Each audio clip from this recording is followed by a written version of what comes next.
This is Laura DeFranco, holistic physical therapist and owner of Brave Healer Productions. I'm excited to bring you my new holistic healing series where you're going to learn from the experts what it means to live fiercely alive, mind, body, and soul. I invite you now to take a breath, relax, and feel the vibe of the words my guest has to share with you today. Welcome, everybody. Thank you so much for joining us, for being part of this Brave Healer revolution. You know, we aim to change the world one brave word at a time around here. And today, to help me do that, I have some very special guests. These women aren't just authors, they're expert healing arts practitioners. Please help me welcome three of the contributors to the Ultimate Guide to Self-Healing book series. Hey, ladies. Hi, Laura.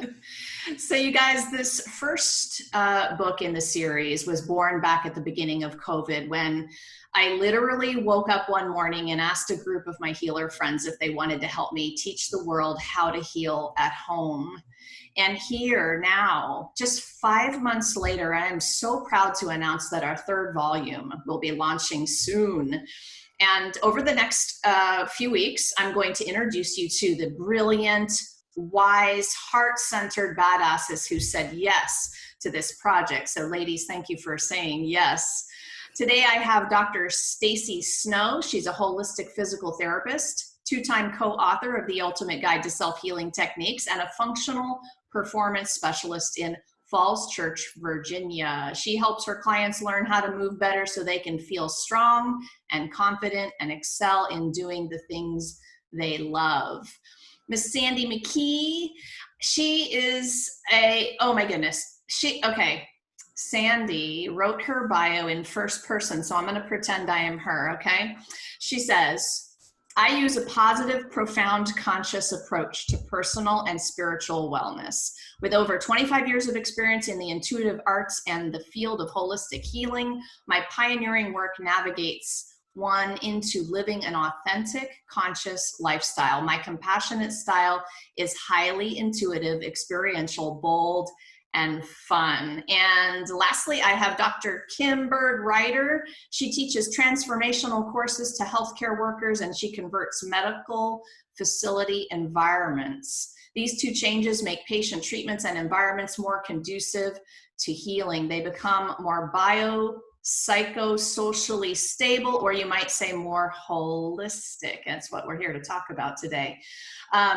You guys, thank you so much for being here today. We're going to talk about these books, your chapters, why we're so interested in holistic healing. And viewers, please later drop down into the show notes, because I'm going to hook you up with their websites. You can go explore and learn more about them. Sandy, I'm starting with you, girl.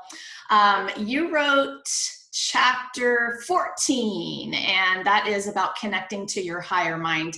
Talk to us a little bit about the chapter and the tool you're teaching.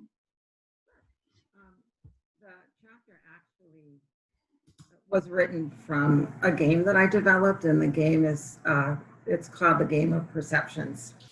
And in the chapter, it's called Once a Pawn in Time, so you get the PAWN. And how it correlates to the game is that everybody, the navigators in the game, or it could also be who you are in life, starts up on the holographic deck. And in the holographic deck, that is what's called the template reality. So it is in the template reality where our higher self coexists with as we are here. So when you're up on the holographic deck, as you start in the beginning of games, a game of life, you negotiate your soul's imprints, the characters that are going to play out in your lifetime. I call them in the chapter the angels with a mask on, but it's the soul agreements that we make for, what we want to evolve to. So when you're on the holographic deck and in the game, the first move is you take that 90-degree turn into this reality. We veil ourselves with a forgetfulness that we created all in the first place. So basically it's the setup for the unconscious mind. And then you play through the paths of life. And in the game, there's 7 paths of life. And they basically represent the chakras. So you go up the continuum. But the whole idea is that in the process of the work that I do in the game and everything within the coaching, it's about unveiling the unconscious patterns that you agreed to in the first place. So you're not really a victim in consciousness, although we start out as a victim. It's really remembering that we're the master. So through the game, what it does, you'll get certain cues that I work with that with the people, and the cues represent whatever is going on in their life that's a trigger for them. And really that's a cue to the underlying shadow that represents the stress in their life. So the whole idea of the game and the coaching and the once upon a time is you learn how to identify the mirrors, whatever's going on in your life, and you go back and you follow that feeling state down to a belief, and then you realign your beliefs. So it's really about shadow work and diving into the unconscious patterns. Sandy, how do we know we need this kind of work? Your life is messy. What does that mean?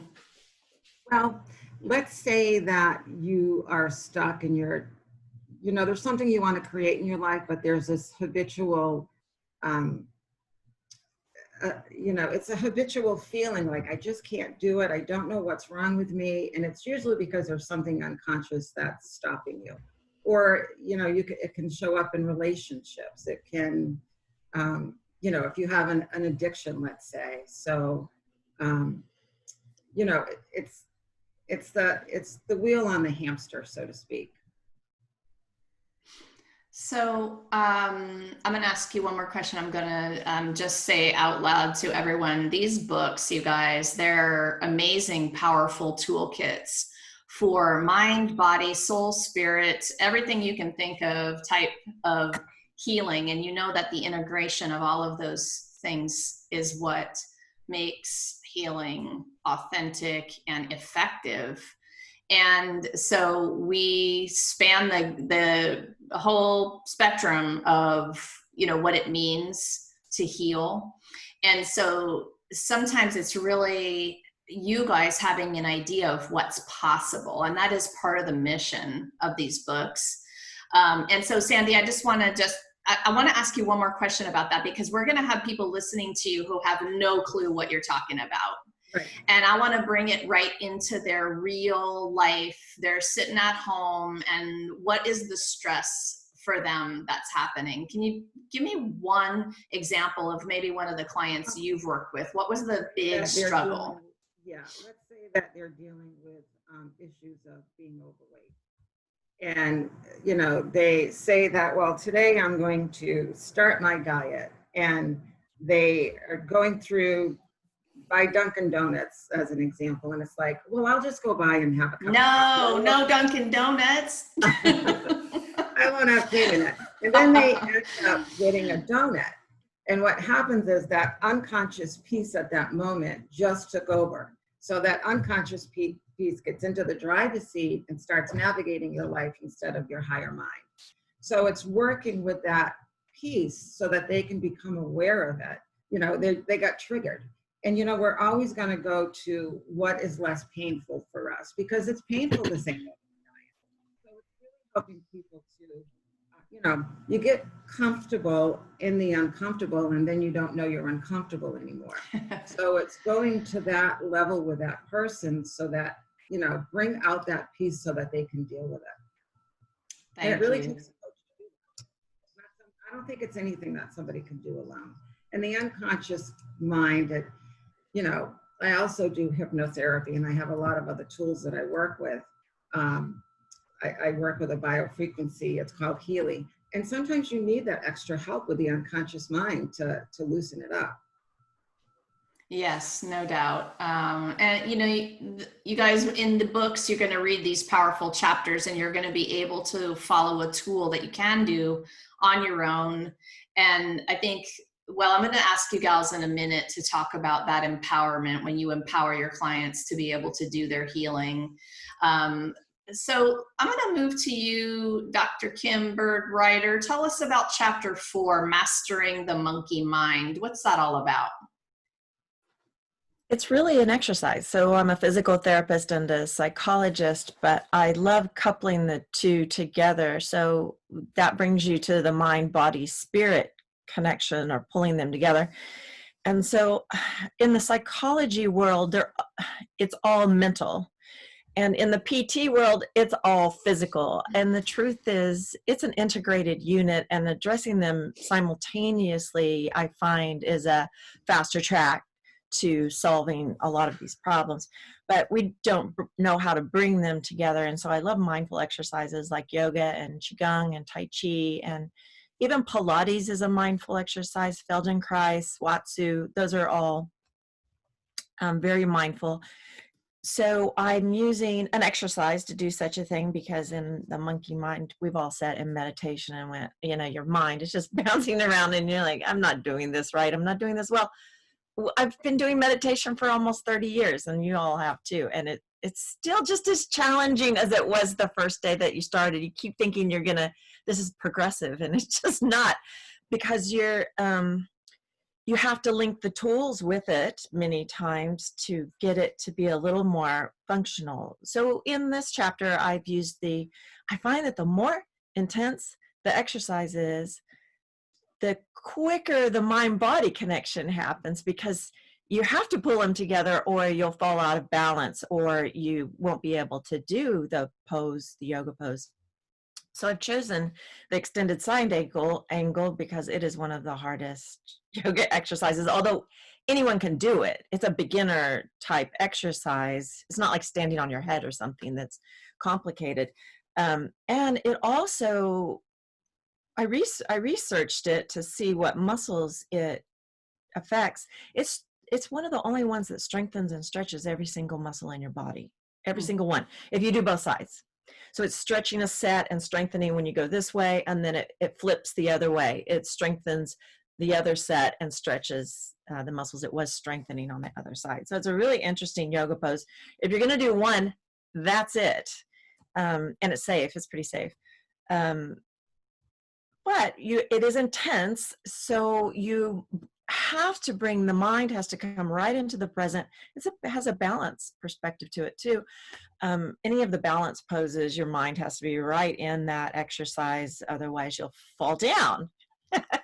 So I'm using that one to help tame the monkey mind and to unify the mind with the body. And then that brings you to a meditative state. And if you've ever done that particular pose, it's in a lot of the series. It's in the Bikram series, and you'll see it in Ashtanga yoga a lot. You'll see it in all the different yogas. There's a point where you start riding that pose. Like you first get into it and you go, this is so intense, this is so overwhelming. You calm the monkey mind, you just get into your breath, and your breath is the spirit element. In Sanskrit yoga, the spirit, the word for breathing is the exact same word that they use for spirit, prana. So then you have to bring the breathing element into it, and you get this breathing moving methodically, and then you're grooving, like you're meditating. You don't realize how long you've been in that pose. I've been in it, and teachers have had to go, Kim, snap out of it. We've moved on to the next exercise. And that's the one that I get lost in the most. So, or I start to groove in the most. I start to meditate the most. I literally have to be pulled out of it by someone else's voice. So that's why I chose it. Oh man, there's nothing that turns me on more than to talk about how being in the body does all of these amazing things for us. I think that people think of the M word, meditation, and they freak out because they think they have to sit on a pillow for an hour, doing whatever. And not to say that that is wrong, but there are so many other ways that we can connect that mind body. And I absolutely love the way that you put this together with the different exercises that you're using. And I hadn't heard you say that before about the one that uses all of the muscles. And so I totally get it. In martial arts, for me, in the forms that we practice, this happens. And so when I'm in the middle of that very mind body, practice, I'm having to pay attention because if, like you said, you might fall down. Well, in our world, you might get kicked in the face. So, you have to know the moment you have to put your arm up for the block, right? When you're in the sparring moves, but in the forms, which is no contact, you have to be in there as well for the practice to happen. And I love that you're giving people a way into that meditative state through the body. So anything else you wanted to say about that? I think it's a real necessity, and I think it's overlooked a lot of time with the meditators. And I find that my friends that meditate in the sitting position, and I'm with you. I like doing that too. I do that too every day, and it's got its own quality to that's a body too. It's hard to sit up with your back away from the chair. There's a lot of body work going on. Yes. But not as much as in these poses, but the body element really just can't be left behind. Yeah, for sure. Thank you.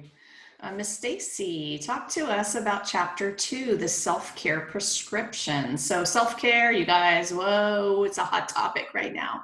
And I love how all of y'all are coming in and first of all, thank you all and all of the authors for taking on the challenge of writing the chapter and teaching in words on a page, because you all are master teachers.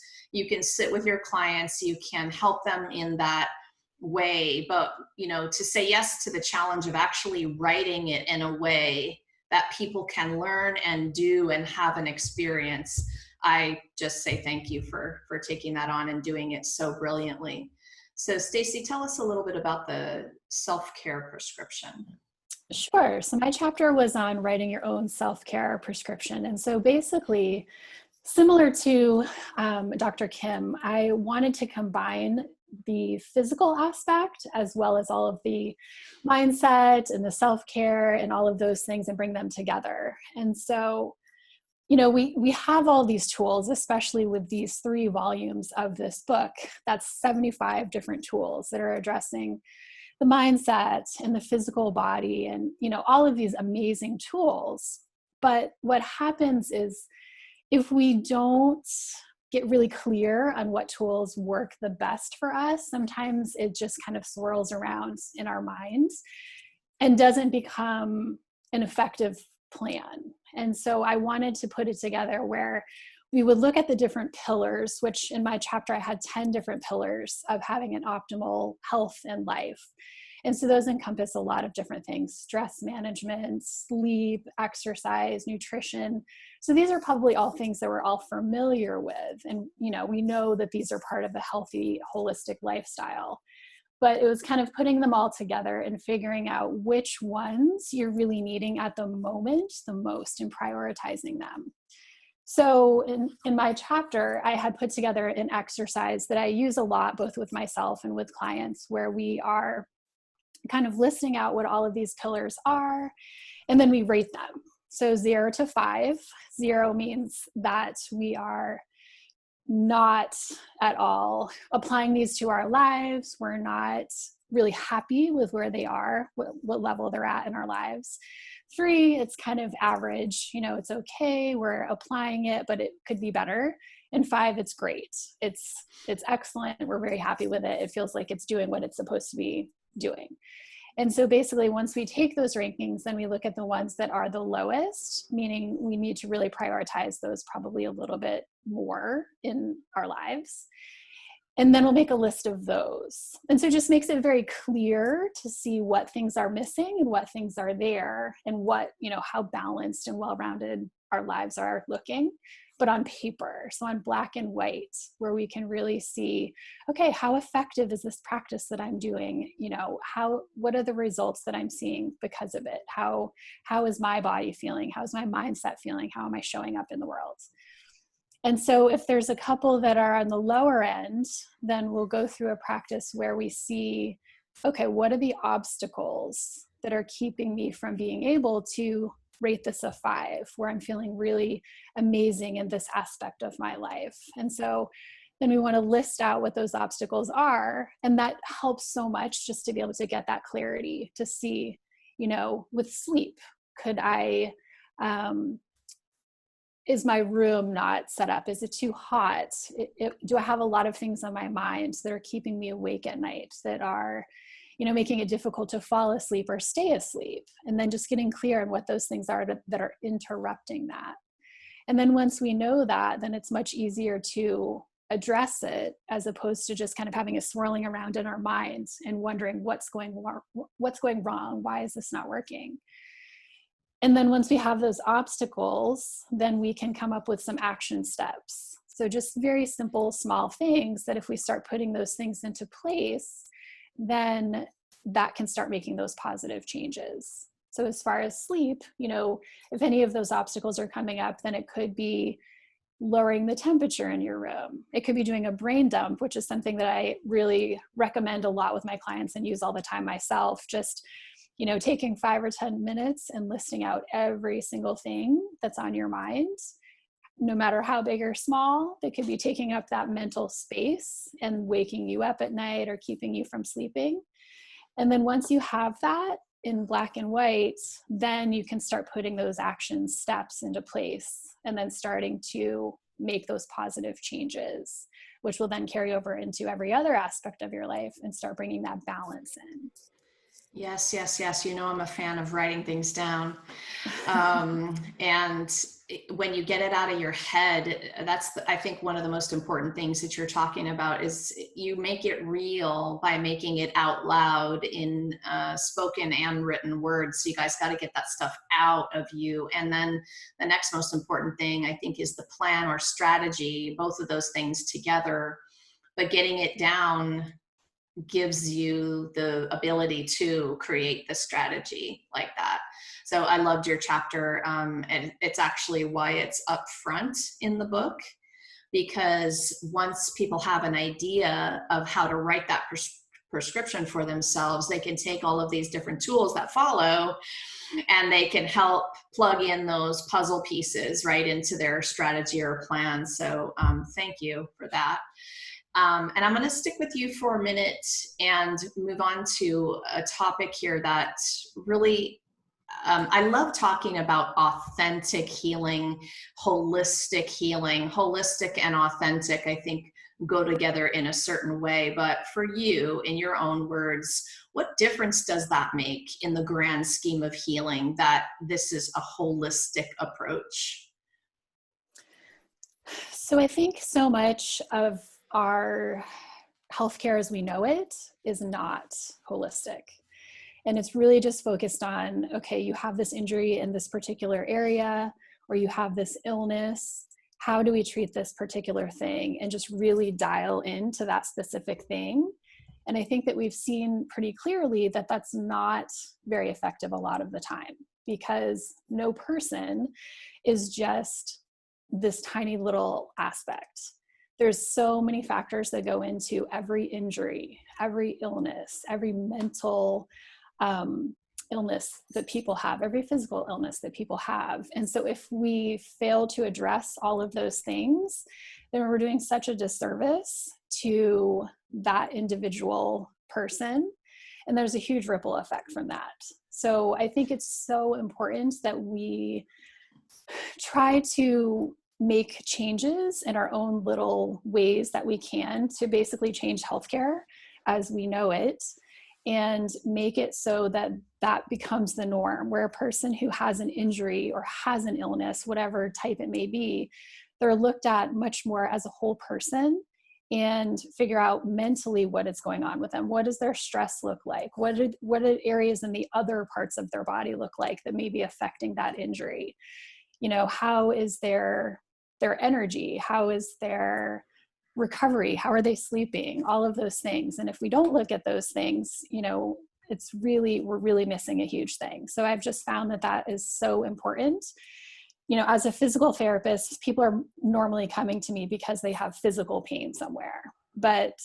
And we look at that, of course, but we always look at all of the rest of their body. We're doing an assessment from head to toe just to see if there's something that's not functioning properly. And then we want to address that, but then also address all of the other things that could be contributing to stress and their mindset. And they end up getting really great results that are lasting because they learn so much about really who they are and what's going on and how to do that, how to do something about that, how to have the tools to do something about that. Definitely. I know many of you probably had a traditional education like I did 30 years ago.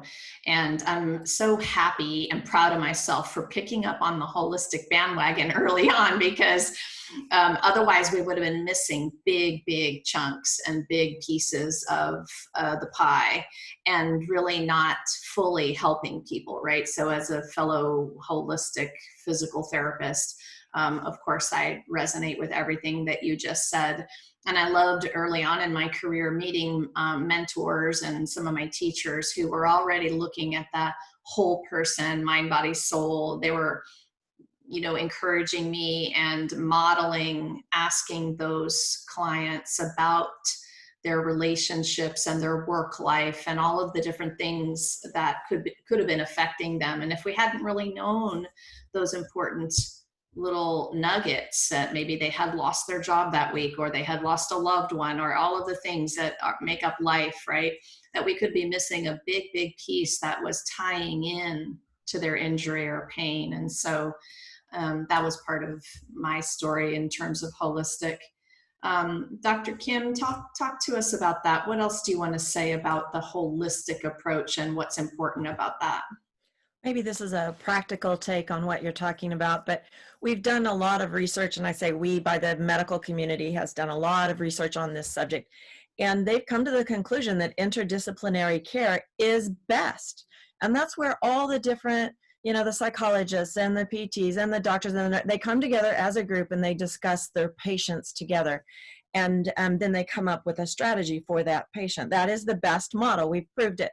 The problem is we all get paid a lot of money, and that's wasted time. So how do you charge for that? How do you charge? The insurance company's not paying for us to sit around a table and discuss our patients and think tank our way for this one patient for an hour, 30 minutes to 10 professionals. Not going to happen. So the practical view of this is we know what we should be doing. No one's willing to pay for it. So now we're back to healthcare reform. So it's the insurance companies that are stopping the professionals that are actually qualified to do this at the highest level, at the highest academic level.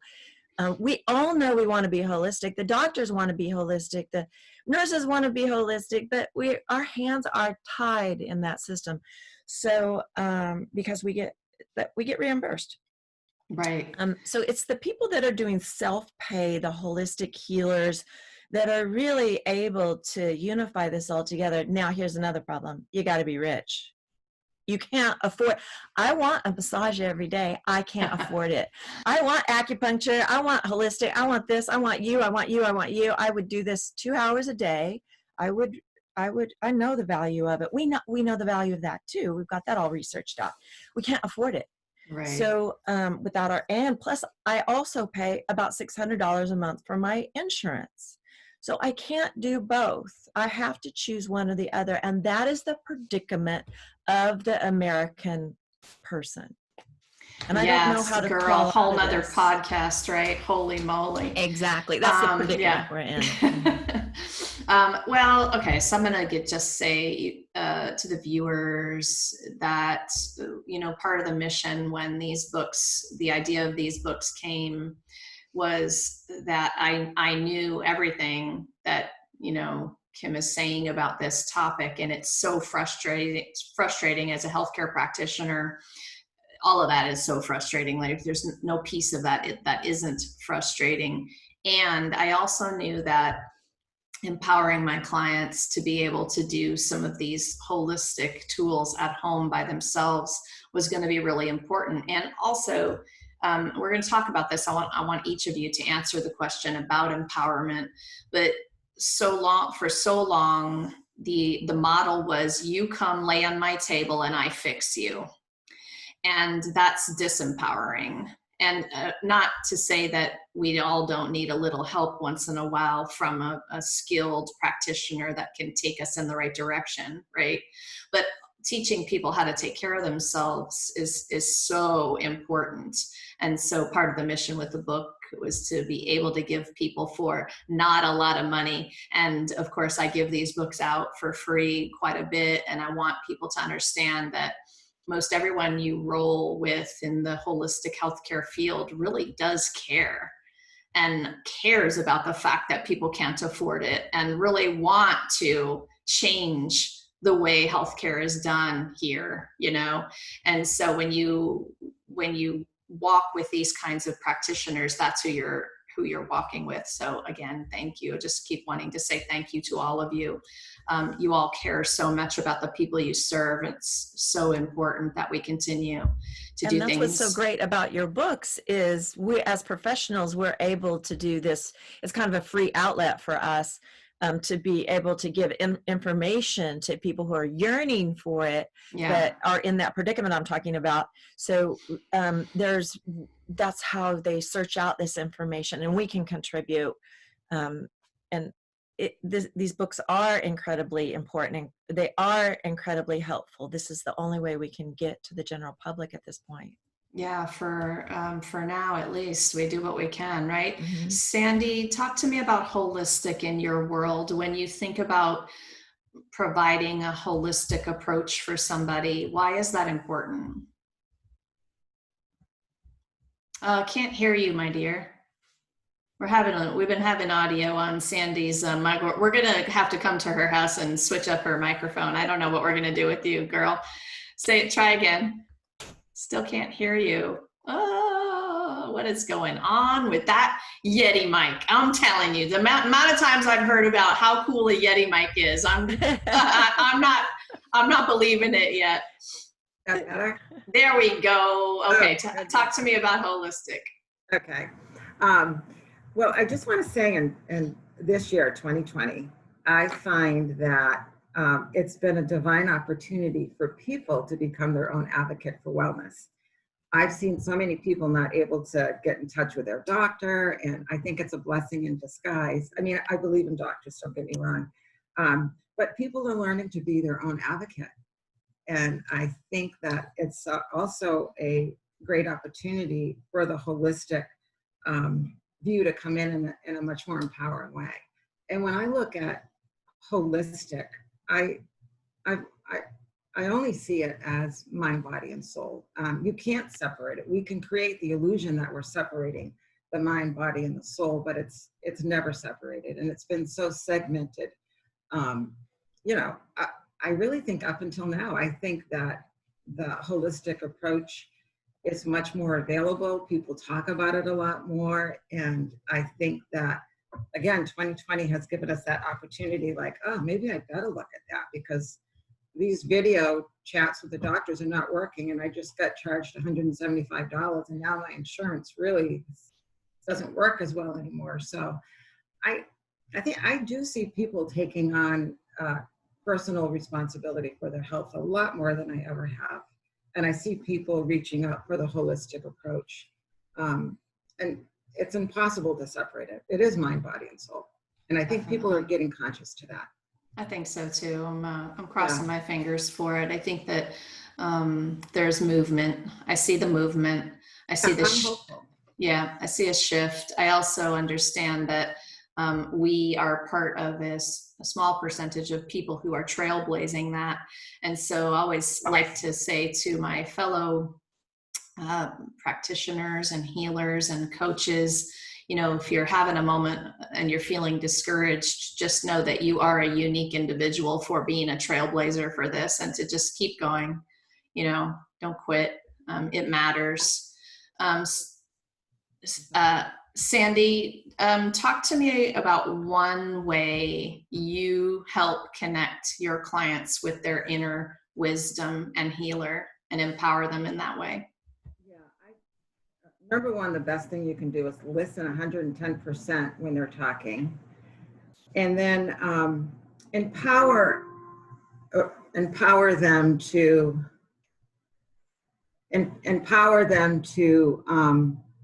their inner world versus their outer world, getting them to know the authenticity of who they are while dismantling the ego and the belief systems that represent perceptions or definitions that they have that really are not true to who they are.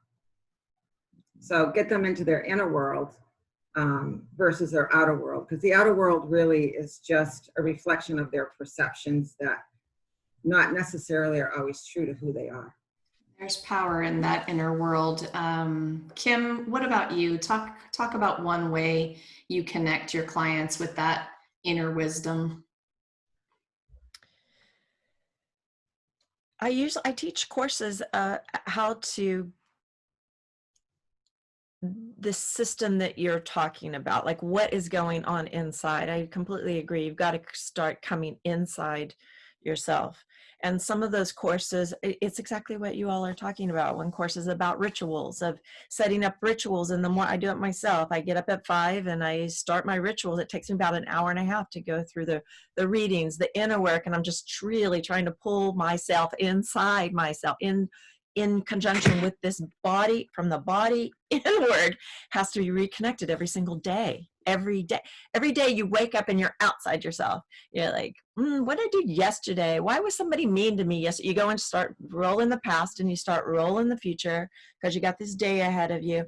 And you must take that time to pull it all inside yourself. And I do a yoga practice during that time, and a Tai Chi practice or a Qigong practice during that time to, gosh, it's not easy. Boy, your human nature wants to suck you outside yourself so fast every single day, every moment, honestly. You have to get really conscious about integrating back inside yourself.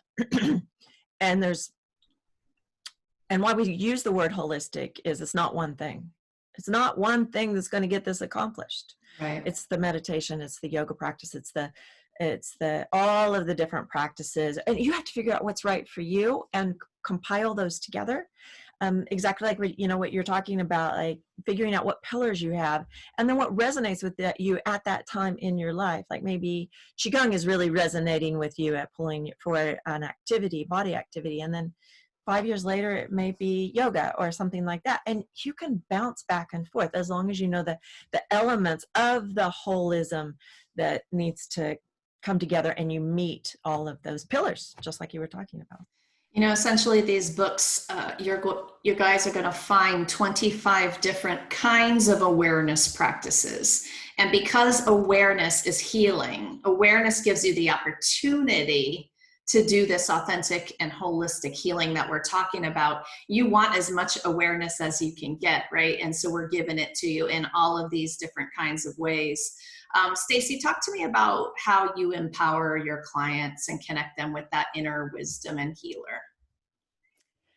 So what I realize with a lot of the people who first come to see me is that, again, they may be coming for an injury or some kind of physical pain, but they don't often really realize how their body is moving and what's necessary for healthy movement. And so they don't really see the connection between what they're feeling pain-wise and how their body is moving. And so a lot of it is initially starting with teaching and education and hands-on and kind of showing them, okay, this is really how your shoulder is supposed to be moving. This is how the shoulder blade and the shoulder are supposed to move together. And kind of helping them to really be able to visualize and feel the difference. And then they start internalizing that. And that helps to start changing their movements and changing how they're going about in the world, really, how they're doing their daily activities or their workouts or playing with their kids or whatever. And so then they have this knowledge that, they've gone 20, 30, 40 years through their life and never even thought about it. And then they start seeing the repercussions of it. But once they have that awareness, just like when we're talking about the mental aspect of things or the intuition, but also physically, once they have that physical awareness, then they can start making these changes and then realizing that there's actually a positive change or a positive outcome that comes from that. And it's empowering even just from the physical aspect to know that they can tweak their movement just a little bit. they can change how their body is moving in space, and that affects what they're feeling and therefore what they're able to do.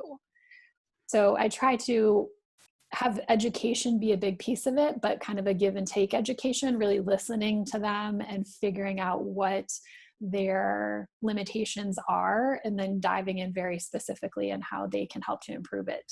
So then they can take that knowledge going forward with them. One of my favorite questions to ask people in general is, what if there's something you haven't learned yet that could change everything? And those little pieces, those new pieces of knowledge, that education, even in the smallest ways, is so empowering. You have so many possibilities at that point that you didn't even know you had a few seconds ago before you learned whatever it was. So yes to that. Okay, gals, I have a couple more questions I want to ask you, and I'm going to go to Kim for this one. Talk to me about joy and healing. What does that mean to you? Joy, I'm sorry if I have definite ideas on these subjects, and Go so for it. I hate to act like I'm the definitive answer, but I know this one. So, good. Joy actually stems from the true authentic self. So as you all were talking about before, you've got this, we use different language, like you were using the shadow and the ego, and we've got lots of words for that. And I like to use like the false self for that whole idea of this belief system that we've created that doesn't exist except for in our minds. It's our imagination generated it, and then we live off of it. And so that's the false self. It's actually neurotic, and of course I teach as neurosis and human growth, and we look at psychology for that. And so it's throughout psychology, like every psychology theory touts this in different ways. They say it in different ways. So I call it, it's all the same wine in different bottles. And here's the bottle is, or here's the wine, it's all the same wine. So the wine is, you've got this false self that you've generated, but then there's the true self, the child of God, of who you really are, that you that's been put on this planet to do a certain purpose, that authentic self, that true self. And that self was you as a child until about 5. We start to go to, it can happen at home with your parents if you've got some really messed up parents. Not even messed up. Your parents say something, you interpret it a certain way, and then you develop this weird belief system around it. But for sure, when you go to school, there's people stealing your crayons, man. So you start protecting yourself from these little they seem like micro traumas when I say stealing your crayons, but when you're 5, somebody stealing your crayons is a freaking big event. So you start developing this false self to protect yourself. So if you can get back to that authentic self, and here's where the psychology work comes in. If you can get rid of this false self, unravel it, it's an unraveling of a belief system, then the authentic self of who you were born to be, who you really are, that child of God, if you can flower that out and uncap the false self off of it and allow it, that's joy. And those pieces of joy that you experience through your life, because we all have these little glimpses of joy. I wish I could go through my entire day in a joy state, but I don't. And I really haven't met anyone who does. But we all experience it here and there. And when we're getting that piece of joy, we've tapped into that real self that is buried and struggling and ignored way down deep. But we get to see her in my case, we get to see her every once in a while. She goes, let me breathe. Let me get some joy. Thank you. And then we bury it back under that belief system. So that's joy.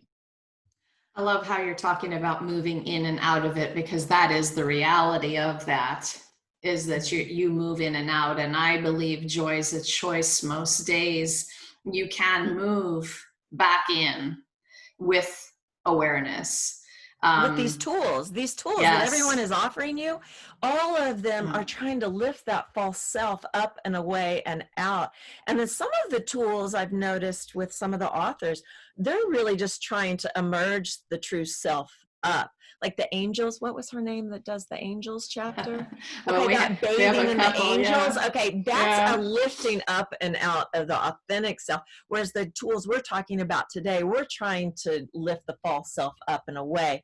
So you've got to have both sets of tools. These are all tools. And this is can be a life's work, but if you really get after it, I think you can fast track it. I really do. I think so too. That's Miss Lilia Shoshana Ray, by the way, who wrote our Basking in Angel Energy chapter in volume 2. So I'll give her a shout out. I think of her. I do it. I've added that to my ritual program at the end where I'm trying to lift all this away. I just look up and go, just feel the angels on my face and just be connected. And then my authentic, I feel joy. But I got to get I got to get out of this past, future, false self thing. And at the end of my hour and a half and my yoga and my rituals, and then I just bathe in the angels, and I feel a sense of joy. I love it. Thank you, Sandy. Talk to me about joy and healing. Well, I can talk about it directly when I'm doing my healing work. Joy to me is a frequency. It's a vibration. Like we all are a vibration, a little antenna. When I'm present, like if I'm with a client and I'm really present with that client, an hour can go by and it only feels like 5 minutes. I know that I'm vibrating in the joy. And it brings me such joy to see another person become empowered and enlightened. And then, I can feel joy if I'm like with my grandchildren and we're doing something and, again, there is no such thing as time, but it's timeless. You're so present in it.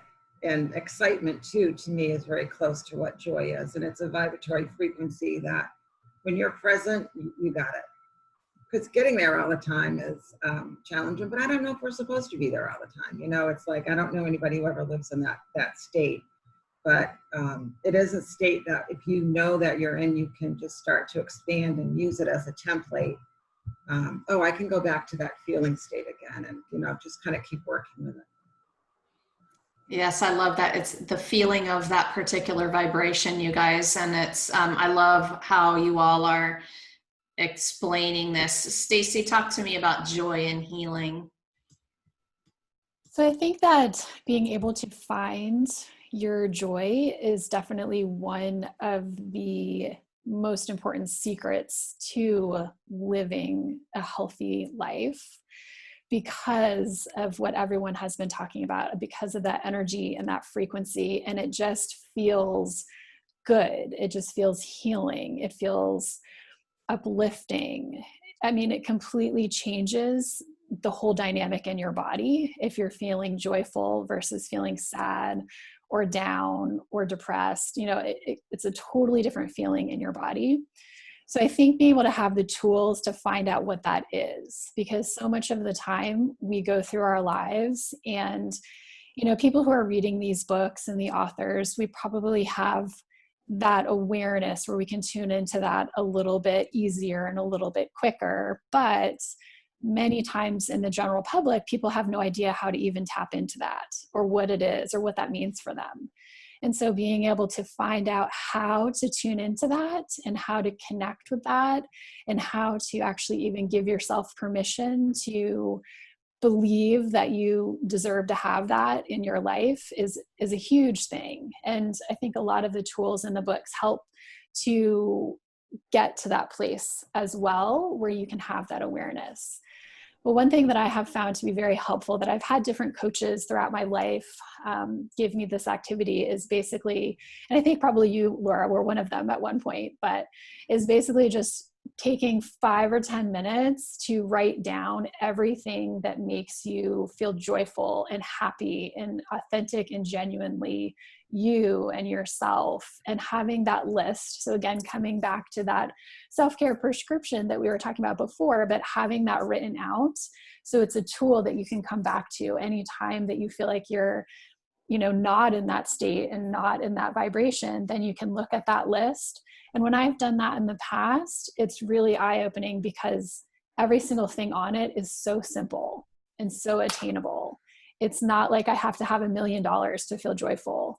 It's being out in the sunshine in nature and spending time with my little girl and laughing and, things that are so simple and so easy, but that we don't always make time for. And so if you have that, you have that list that you can always fall back on, it just makes that process so easy and that transition so much easier. Yes, that was the love list writing prompt from a while back. And I love to do that one. I love to do it repeatedly. And I put it in multiple different areas in my world. I'll have it on my iPhone and I'll have it as a list in front of me. And I might have it, somewhere else that I can look at up on my, people love to do the vision boards and all of that.